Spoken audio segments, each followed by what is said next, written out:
कहानी की शुरुआत में ही दो छोटी बच्चियों की किडनैपिंग दिखाई गई। एक की उम्र होती है 12 साल तो दूसरी बच्ची की उम्र होती है 5 साल। तो एक तालाब नदी किनारे ये लोग खेल रहे थे, दोनों बच्चियां अकेली। तो एक बड़ी सी गाड़ी आती है जिसमें 4 किडनैपर होते हैं। वो दोनों बच्चियों को भर लेते हैं गाड़ी में और अपने साथ उठाकर लेकर चले जाते हैं। लेकर जाने के बाद वो एक माफिया गैंग को उन दो बच्चियों को बेच देते हैं 20 लाख रुपए में। एक एक बच्ची की कीमत 10-10 लाख रुपए रखी गई थी।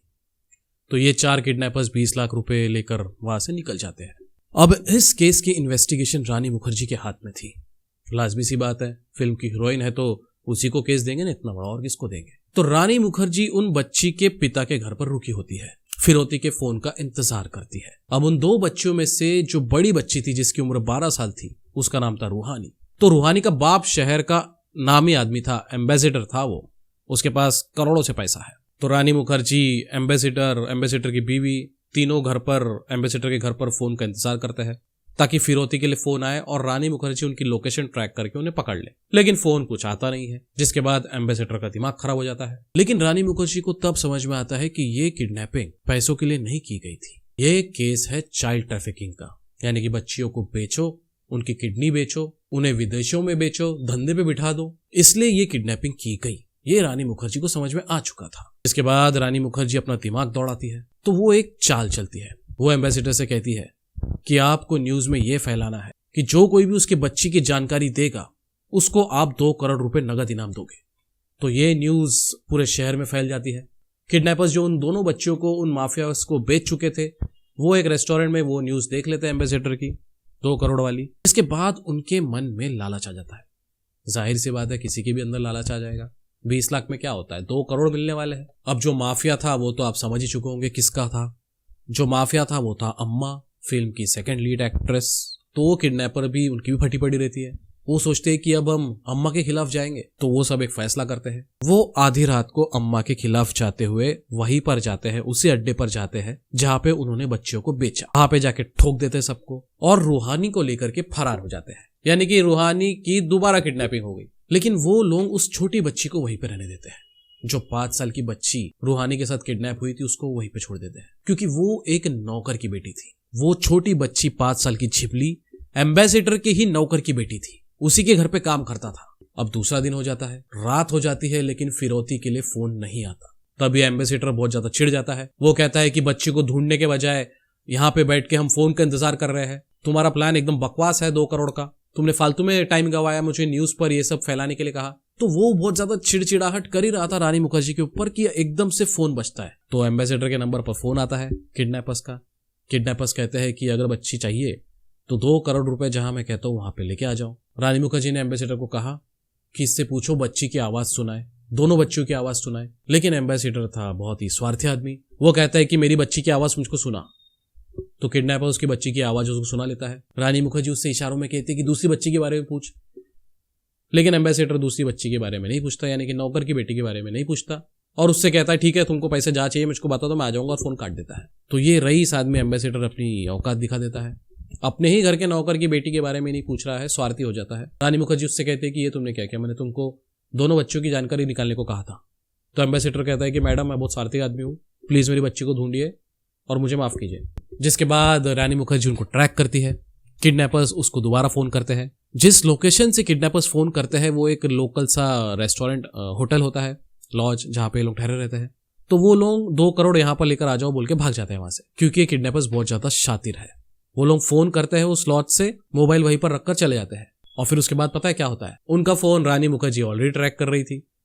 तो उनकी लोकेशन पे पुलिस पहुंच जाती है, पूरी मिलिट्री फोर्स घुस जाती है उस लॉज में।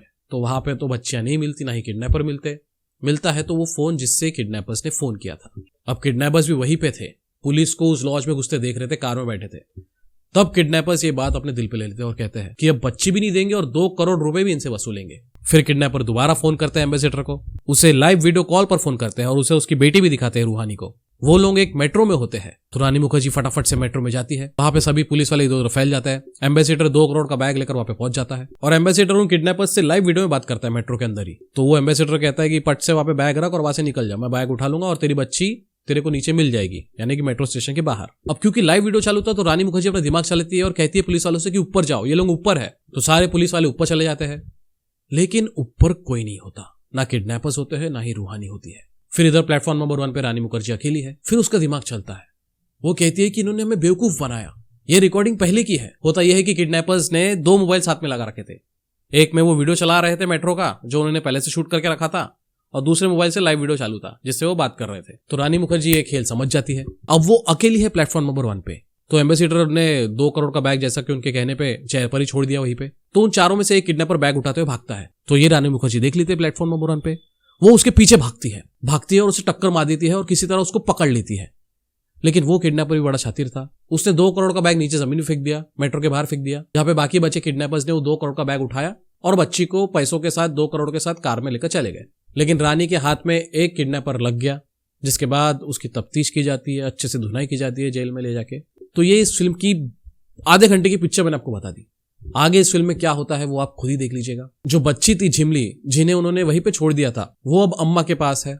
अम्मा के पास सिर्फ वही बच्ची नहीं बल्कि बहुत सारे बच्चियां हैं, हजारों बच्चियां उसके पास में। अब अम्मा को किस तरह रानी मुखर्जी ट्रैक करती है, किस तरह उसे पकड़ती है और किस तरह इन तीनों किडनैपर्स को पकड़ती है, एम्बेसडर की बेटी को बचा पाती है या नहीं, ये आप इस फिल्म को देखने के बाद खुद पता कर लीजिए। क्योंकि अगर मैं बता दूंगा तो आपका मजा किरकिरा हो जाएगा इस फिल्म को देखने का। इस फिल्म का एंड इतना ढासू बनाया गया है कि इंसान के सोच से परे है। इस फिल्म का एंड इतना जबरदस्त तरीके से इस फिल्म की एंडिंग हुई। मर्दानी के दोनों पार्ट में इतनी खतरनाक एंडिंग नहीं हुई जितना कि मर्दानी 3 में की गई। तो इस फिल्म का क्लाइमैक्स बहुत जोरदार है।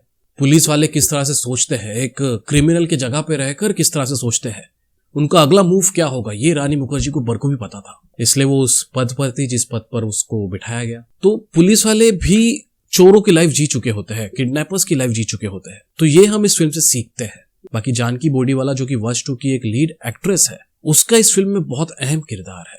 अब वो इंसान ऐसी है कि छोटे मोटे रोल करती नहीं है। सबको लग रहा था कि वो साइड रोल करेगी, साइड रोल है लेकिन बहुत इम्पैक्टफुल उनकी परफॉर्मेंस है इस फिल्म में। बहुत जोरदार उनका किरदार है इस फिल्म में। छोटा रोल नहीं है बल्कि बड़ा ही है, अच्छा किरदार है। फिल्म में बहुत सारी नई कास्टिंग दिखाई गई, नए नए लोग आपको देखने को मिलेंगे इस फिल्म में। बाकी एंड की बात करूं, जब रानी मुखर्जी जब विलन को पकड़ के मारती है तो उसमें एक चीज जरूर कहती है, आखिर सिर्फ लड़कियां ही क्यों? क्योंकि इस फिल्म में बच्चे किडनैप हो रहे थे लेकिन लड़के नहीं, सिर्फ लड़कियां किडनैप हो रही थी। होता यह है कि अम्मा छोटी बच्चियों को किडनैप तो करती है लेकिन उनको जिंदा मारने के लिए उनके ऊपर टेस्ट होते हैं, इन्फेक्शन फैला जाता है उनके ऊपर, जिससे ये समझ में आता है कि ये बच्ची उस इन्फेक्शन से लड़ सकती है या नहीं।